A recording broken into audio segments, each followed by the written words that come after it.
Yoga Ikatekok, Valyne, and today I'm going to be talking about the 7 major clans of Teso region. The 7 major clans of Teso region, which include the following: Ikurudan. The Ikurudan were known for mainly practicing farming, and they carried out farming in goods like Echadoi, Emalakan, Ebo.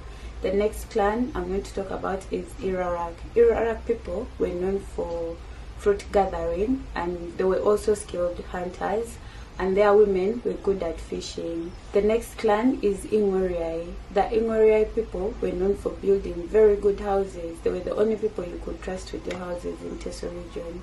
The next clan I'm going to be talking about is Ikatekok.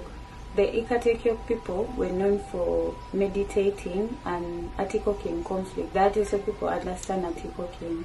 Then next is the Ikomolo, were known for food cursing, and also they were known for their intermarriage between the Luo and the Teso. The next clan I'm going to be talking about is Inomu.